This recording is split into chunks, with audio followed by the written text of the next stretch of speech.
वळणावरची माणसं. लेखक डॉक्टर राजेंद्र माने. वाचक स्वर डॉक्टर अदिती काळमेघ.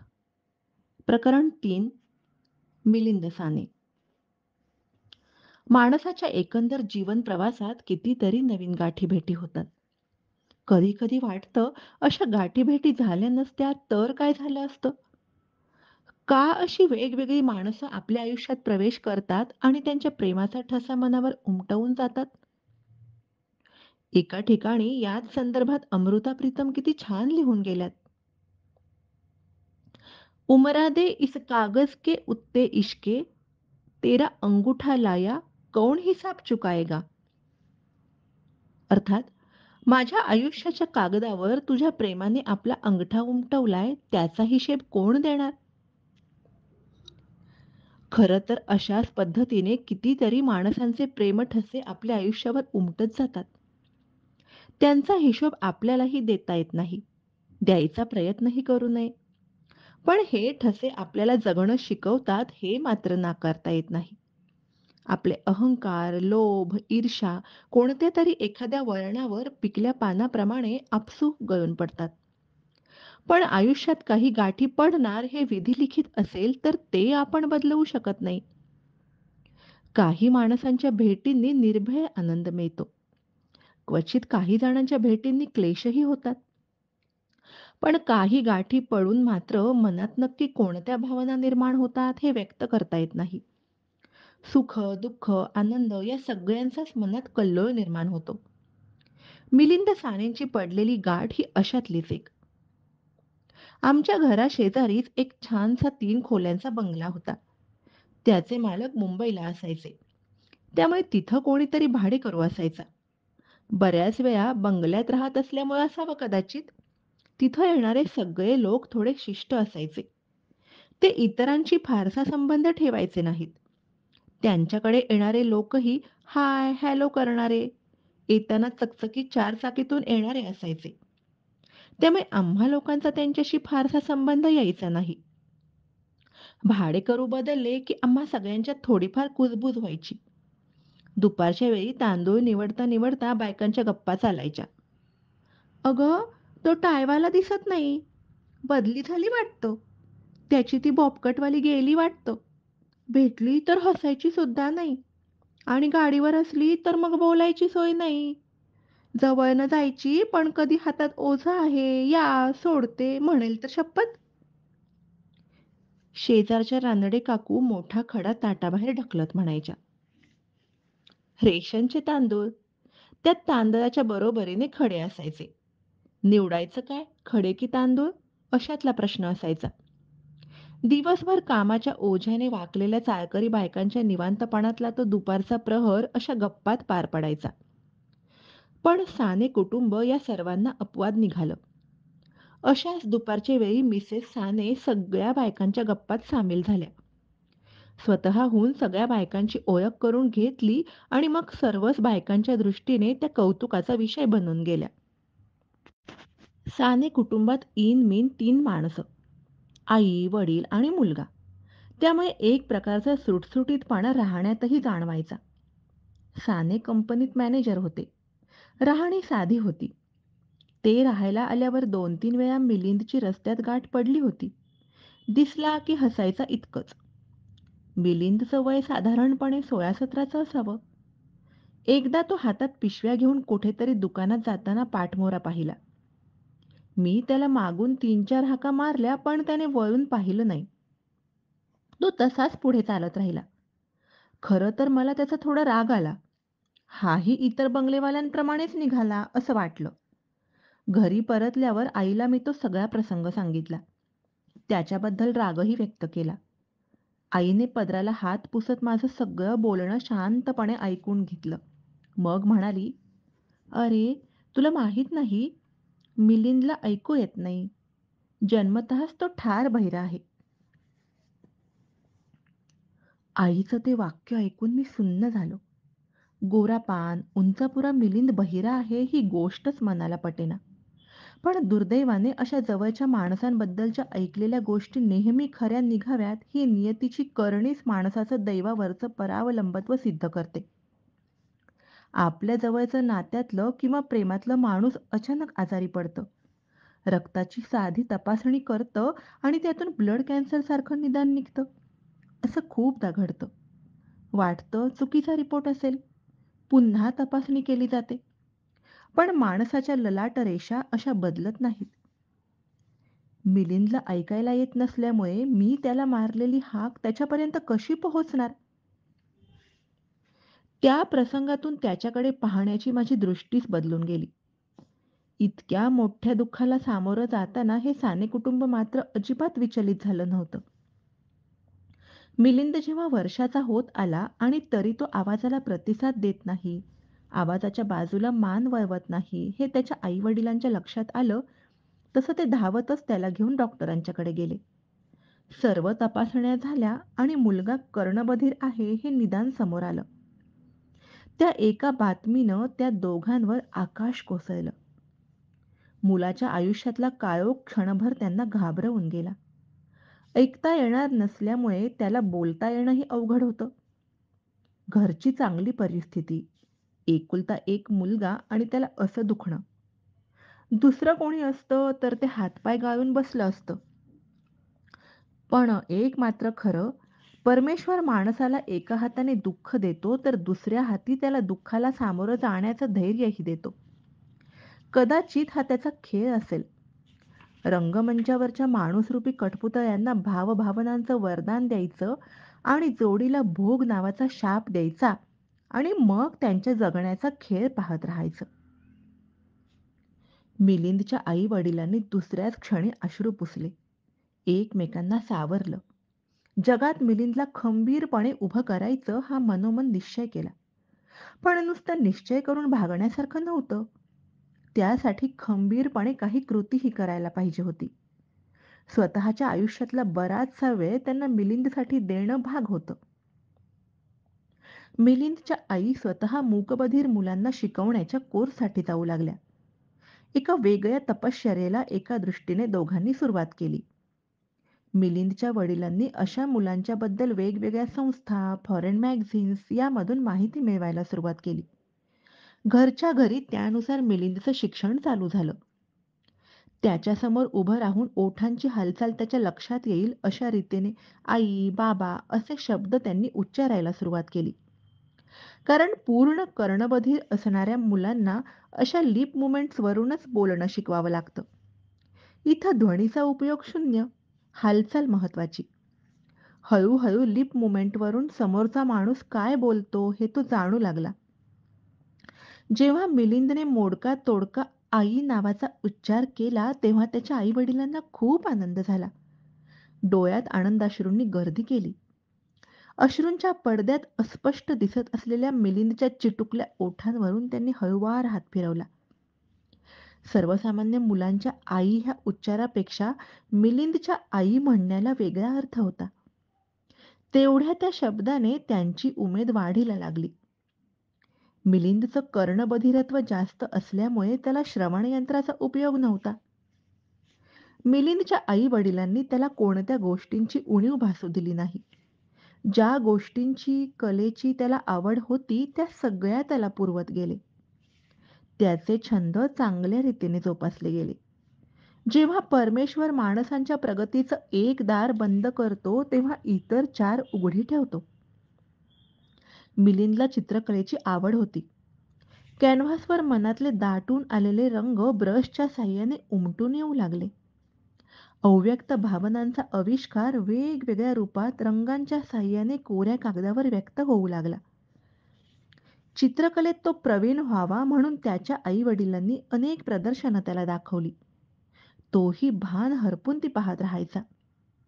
घरी येऊन अशाच प्रकारचं कागदावर चितारण्याचा प्रयत्न करायचा. मिलिंदच्या आई डोळे भरून त्याचा तो प्रयत्न पाहत राहायच्या. त्याला जवळ घेऊन त्याच्या कपाळाचं अवघ्राण करायच्या. त्यांच्यात कामचलाऊ संवाद व्हायचा. पण त्याही पेक्षा स्पर्शाची भाषा जास्त बोलून जायची.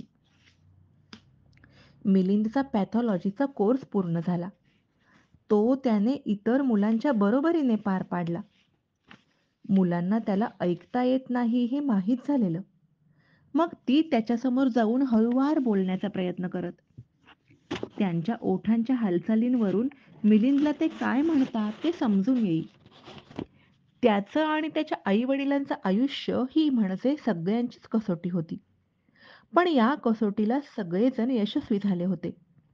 हे सगळं मला समजत गेलं तेव्हा त्याचे आई-वडील मला डोंगराएवढे मोठे वाटले. वेगवेगळ्या अर्थाने उणिवा प्रत्येकाच्या आयुष्यात असतात. पण त्यासाठी अशी जोड साथ मात्र नशिबानेच मिळते. मिलिंदच्या आई मिलिंद मोठा झाला तरी अजूनही मूकबधीर मुलांच्या शाळेत शिकवण्याचं काम करतात. आता त्यांनी ते सामाजिक कार्य समजून हाती घेतलं आहे. अशा मुलांच्या आई-वडिलांच्या भावभावनेची जाणीव त्यांना आहे. त्या करू शकतात ते अशा प्रकारचं सगळ्या मातांना करणं शक्य नाही हे त्यांना माहिती आहे. मिलिंदबद्दल बरचसं मी ऐकलं, काही पाहिलं आणि खूपसं समजून घेण्याचा प्रयत्न केला. पण हे सगळं जाणून घेताना काही वेळा मन सुन्न झालं. हा त्याचा सगळा प्रवास जेवढा वाटतो तेवढा नक्कीच सोपा नाही. क्षणभर वाटलं आपल्या नेहमीच्या आयुष्यात लहान-सहान गोष्टींचा आपण किती बाऊ करत असतो. बरं होणारं लहानसं दुखणं झालं तरी करवदून जातो. कधी कोलमडूनही जातो. पण मिलिंदसाठी ही सगळी माणसं हिमालय बनून उभी होती. संकटांना नमवत प्रत्येक क्षणी स्वतःची उंची वाढवत होती. वेगवेगळ्या घटना, प्रसंग यामधून हळू मिलिंद मला समजून घेता आला. ओळख खऱ्या अर्थाने रुजू लागली. तसा तो दिसायला गोरापान, देखणा होता. वागायला नम्र होता. कोणावरही छाप पडेल असं त्याचं व्यक्तिमत्व होतं. त्याच्याशी बोलताना त्याचं सगळं लक्ष आपल्या ओठांकडे लागून राही. नेहमीच्या ढंगात बोलून चालत नसे. बोलण्याचा वेग थोडा कमी ठेवावा लागे. या सगळ्या क्रियेत आवाजाला काही महत्त्व नव्हतंच. ओठांची हालचाल त्याच्या दृष्टीने महत्त्वाची. प्रथम त्याचा ओठांकडे टक लावून बघणं थोडं विचित्र भासे. पण नंतर त्याच्या सहवासातल्या सगळ्यांना त्या गोष्टीची सवय होऊन गेली. सगळ्या मित्रांच्यात वावरताना त्याला कोणता न्यूनगंड वाटू नये याची अप्रत्यक्ष काळजी त्याची मित्रमंडळी घ्यायची. मला वाटतं खूप वेळा त्यांच्यात रमताना आपणाला ऐकू येत नाही हे तोही विसरत असावा का? पण तसं नसावं. तो तसं दाखवण्याचा प्रयत्न करायचा. कारण मित्रमंडळीत एकत्रित गप्पा होताना प्रत्येक वेळी सगळ्यांच्या ओठांकडे लक्ष देणं त्याला अवघड व्हायचं. शाब्दिक कोट्या, काही विनोद हे त्याला कळायचे नाहीत.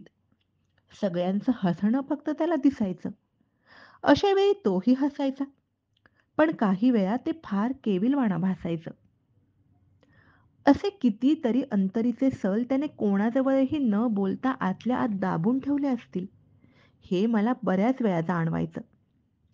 त्याला मिळालेल्या शास्त्रशुद्ध शिक्षणाच्या आधारे ओठ, जीभ, तालू यांच्या साहाय्याने तो बोलायचा प्रयत्न करायचा, पण त्यातही थोडाफार बोबडेपणा जाणवेच.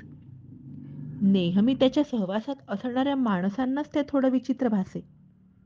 या सगळ्या गोष्टींची जाणीव त्यालाही असायची. पण हे सगळं असून सुद्धा तो आत्मविश्वासपूर्वक जगत होता.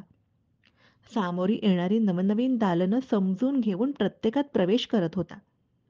पॅथॉलॉजीचा कोर्स पूर्ण झाल्यावर त्याला नोकरी मिळाली. आता तो परावलंबी नव्हता. उरलेल्या मोकळ्या वेळात 9वी-10वीच्या मूकबधीर मुलांच्या तो शिकवण्या घेत होता. अर्थात सगळं तो पैशांसाठी करत होता असं नाही. आई-वडील दोघेही नोकरीला असल्यामुळे घरी तशी आर्थिक सुबत्ता होती. पण मला वाटतं मोकळा वेळ गुंतून राहावा. त्या निमित्ताने समदुःखी असणाऱ्यांना मदत व्हावी यासाठी त्याची ही धडपड चाललेली असायची. मिलिंदचे आई-वडील आता खूपसे निवांत होते. त्यांनी मिलिंदला एका शिल्पासारखं घडवलं होतं. त्याच्या पायांवर उभं केलं होतं. त्या घरातील ते तिघेही नेहमी हसत-खेळत असायचे. कोणी घरी गेलं की त्यांचं सदाबहारपण जाणवायचं. वाटायचं अशा सदाबहार, टवटवीत सुखी घरात दुःख प्रवेश करताना घाबरेल. स्वतःच्या अशा मुलाकडे दुर्लक्ष होईल म्हणून सानेंनी दुसऱ्या मुलाला जन्म दिला नाही. आता कधी-कधी त्यांच्या घरी गेलं की जाणवतं, मिलिंदच्या आई-वडिलांना त्यांच्या मुलाने लग्न करावं अशी इच्छा निर्माण झालीये.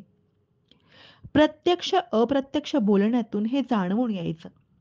ते स्वाभाविकही होतं. त्यांच्यानंतर त्याला कोणी जीवनसाथी असणं हे त्यांच्या दृष्टीने गरजेचं होतं. पण या गोष्टीचा स्पष्ट उल्लेख मात्र त्यांनी कधी केला नव्हता. आता मिलिंदच्या या वयात त्याच्या मनातले विचार जाणून घेणं खूप अवघड होतं. खरं तर माणूस समजून घेणं ही सगळ्यात अवघड बाब. कितीही प्रयत्न केला तरी सुद्धा काही ठराविक भाग हा प्रत्येकाचा अत्यंत खाजगी स्वरूपाचा असतो. तो फक्त ज्याचा त्याचा असतो. तो कुठंच व्यक्त होत नाही. माणसाच्या स्वभावाबद्दल नक्की असं कोणतं गणितही मांडता येणं अशक्य. एखाद्या घटना प्रसंगात स्वतःच्या स्वभावाशी फटकून तो वेगळ्या रीतीनेही व्यक्त होऊ शकतो. मिलिंदचं बोलणं तसं कमीच असायचं. अगदी कामापुरतं म्हटलं तरी चालेल. बऱ्याच वेळा तो संध्याकाळी माझ्याबरोबर फिरायला यायचा. नदीकिनारी घाटावर बसणं हा माझा आणि त्याचा आवडीचा प्रकार.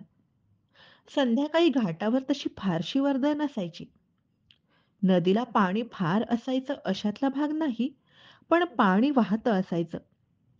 शांत वातावरण असल्यामुळे पाण्याच्या वाहण्याचा आवाज यायचा. मला मला नेहमी जाणवायचं हा आवाज मिलिंदपर्यंत कसा पोहोचणार? मध्येच झाडावर पक्ष्यांचे आवाज यायचे. संध्याकाळी घरी परतणाऱ्या गाई म्हशींच्या हंबरण्याचा आवाज यायचा. हे सगळे आवाज मिलिंदपासून या जन्मी कायम दुरावलेले राहणार होते. त्याने पुस्तकातून, कथा कादंबऱ्यातून या आवाजांची वर्णनं वाचली असतील, पण प्रत्यक्ष अनुभूतीपासून दैवाने त्याला वंचित ठेवलं होतं. एकदा घाटावर निवांत बसलो होतो. इतक्यात कोकिळेचा आवाज आला म्हणून मी चटकन वळून झाडाकडे पाहिलं. त्याने मला "काय?" असं विचारलं. मी "कोकिळ" असा उच्चार केला. माझ्या ओठांच्या हालचालीवरून तो त्याच्या लक्षात आला. मग त्याने "कुहू, कुहू" आवाज करून दाखवला. हे सांगितल्यावर तो क्षणभर खिन्नसा हसत राहिला. अशा खूपशा प्रसंगातून त्याची वेदना हळू मला समजत होती. एकदा बोलता बोलता तो मला म्हणाला होता, "मला रोज डायरी लिहायला आवडतं" म्हणून. खरं तर अशी रोज लिहिली जाणारी डायरी ही खूपच वैयक्तिक बाब असते. ही डायरी म्हणजे एका प्रकारे स्वतःच्या मनाशी केलेलं हितगुज असतं. खूपसे स्वतःपुरते असणारे उल्लेख त्यात असू शकतात. एकदृष्ट्या मनातल्या व्यक्त-अव्यक्त भावभावनांचं ते चित्रीकरणच असतं. पण जेव्हा मिलिंद डायरी लिहितो हे समजलं, तेव्हापासून मला ती वाचण्याचं कुतूहल निर्माण झालं. कदाचित त्याच्याही ते लक्षात आलं असावं. एका दुपारी तो माझ्याकडे आला तेव्हा त्याच्या हातात डायरी होती. "तुम्हाला वाचण्यासाठी देतोय," तो म्हणाला. त्याचं बोलणं तसं स्पष्ट नसायचंच. बोबडेपणाचा अंश भरपूर असायचा. पण आता मला कळायला लागलेलं. मी हसलो. "हे बघ मिलिंद, मला तुझी डायरी वाचण्याची उत्सुकता आहे हे नक्की. पण तरी तुझं खूप काही प्रायव्हेट यात असेल तर?" पण माझं वाक्य पूर्ण व्हायच्या आत त्याने माझ्या हातावर थोपटल्यासारखं केलं. तो चटकन निघूनही गेला. मला खूपदा जाणवायचं, बऱ्याच वेळा त्याला एकटेपण जाणवतं. मनात येणारे काही विचार त्याला अस्वस्थ करताहेत. पण ती अस्वस्थता तो व्यक्त करू शकत नाही. कदाचित ज्या गोष्टीवर आता काही उपाय नाही त्याचा शोक कशासाठी करायचा? हेही त्यामागे कारण असावं. मिलिंदचं अक्षर टपोरं, मोठं आणि छान होतं. तो गेल्यावर लगेचच मी त्यातला मजकूर वाचायला सुरुवात केली. प्रत्येक तारखेनुसार लिहिलेलं नव्हतं. काही तारखांची पानं तशीच मोकळी होती. बहुतेक जेव्हा मनाला लिहावंसं वाटेल किंवा वेळ मिळेल तसं लिहिलं होतं. आई-वडिलांविषयी बरेच संदर्भ होते. आई-वडील ही अशी बाब आहे, जसे असतील तसे स्वीकारायचे असतात. त्याबाबत माणसाजवळ चॉईस नसतो. किती भाग्यवान आहे मी, की मला इतके चांगले आई-वडील मिळाले. आज जो काही मी माझ्या पायावर उभा आहे, जे काही थोडंफार बोलू शकतो, त्याचं सगळं श्रेय त्यांच्याकडे जातं. माझ्या प्राणाचं मोल देऊन माझे कान येणार असते नाही, त्यांच्या प्राणांचं मोल देऊन जरी माझे कान येणार असते, तर कदाचित त्यांनी तेही केलं असतं. कधी-कधी परमेश्वराचा मला राग येतो. जगात इतक्या माणसांना त्याने इतकं सगळं काही दिलं, फक्त मलाच ऐकण्याची शक्ती द्यायला तो का विसरला असावा? पण पुन्हा वाटतं, याच परमेश्वराने मला इतके चांगले आई-वडील दिले. कदाचित परमेश्वर आई-वडिलांच्या रूपात माझ्याबरोबर आला असावा का? जगात स्वतःच्या मुलाला समजून घेणारे किती आई-बाप असतात. माझ्याच काही इतर मित्रांच्या कुटुंबात डोकावलं तर चित्र किती भिन्न दिसतं. तिथं स्वतःचाच अहंकार जोपासणारे, इगो सांभाळण्यासाठी एकमेकांवर कुरघोडी करणारे आई-बाप दिसतात. त्यापेक्षा माझं नशीब खूप चांगलं नाही का? मिलिंदने असं लिहिलं होतं, त्यात काय चूक होतं? मिलिंदला मोठं करण्यात त्या दोघांनी उभं आयुष्य वेचलं होतं. स्वतःच्या मौज-मजा, छान-छोकी या सगळ्या बाबींना फाटा देऊन त्यांनी सगळं लक्ष मिलिंदवर केंद्रित केलं होतं. त्यांच्या आयुष्याच्या तपश्चर्येचं साध्य आता त्यांच्यासमोर आलं होतं. ज्या गोष्टी आपणाला आपसूक मिळालेल्या असतात, त्यांचं फारसं कौतुक माणसाला नसतं. या गोष्टीची जाणीव होते, जेव्हा ती आपल्यापासून हिरावून घेतली जाते किंवा नष्ट होते तेव्हा. मिलिंदला ऐकू येत नाही इतकं समजून त्याचं दुःख सगळ्यांपर्यंत पोहोचू शकेल का?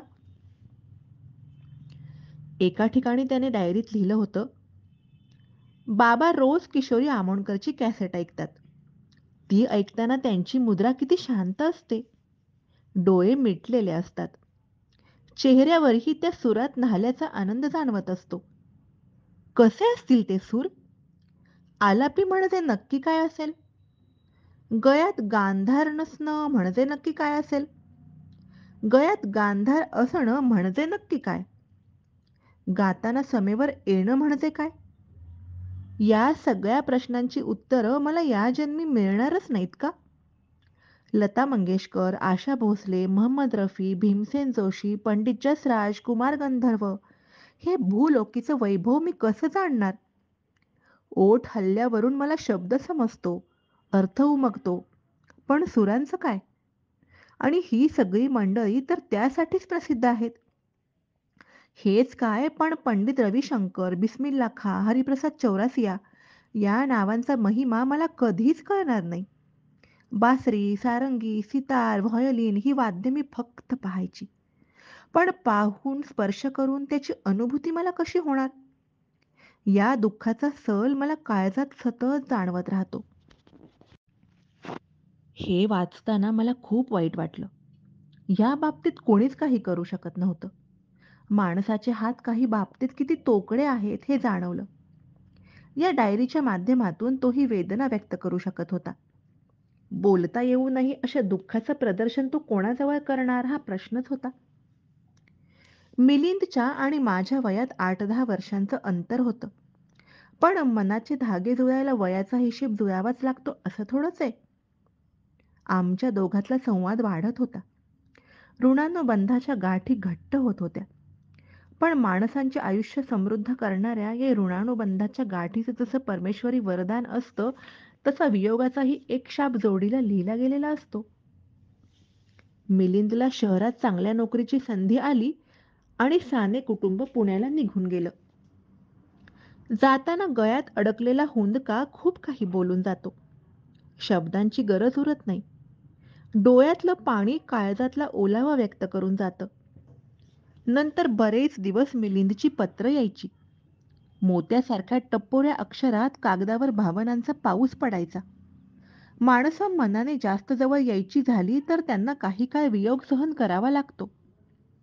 पत्र हे माध्यम प्रत्यक्षापेक्षा मनातल्या भावना व्यक्त करायला खूप सोयीस्कर असतं. जेवढं सविस्तर आपण पत्रात लिहू शकतो, तेवढं खूपदा प्रत्यक्ष बोलू शकत नाही. मिलिंदच्या पत्रात जगण्याबद्दलची जिद्द, निसर्गाबद्दलची अनिवार्य ओढ, साहित्याबद्दलचं प्रेम अशा वेगवेगळ्या रंगछटा असायच्या. पत्रामध्ये खूपदा विनोदाची झालर लावून काही वेदनाही हजेरी लावायच्या. एका पत्रात त्याने लिहिलं होतं, घरात फोन आहे, पण त्याचा मला काहीच उपयोग नाही.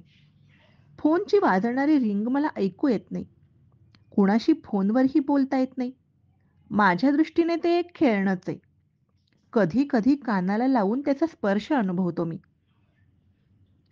सर्वसामान्य माणसांना लक्षातही येणार नाहीत अशा त्याच्या खूपशा समस्या असतात.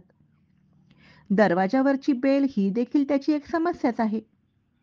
घरात तो एकटा असतो तेव्हा बाहेरच्या माणसाने वाजवलेली बेल त्याला ऐकू येत नाही.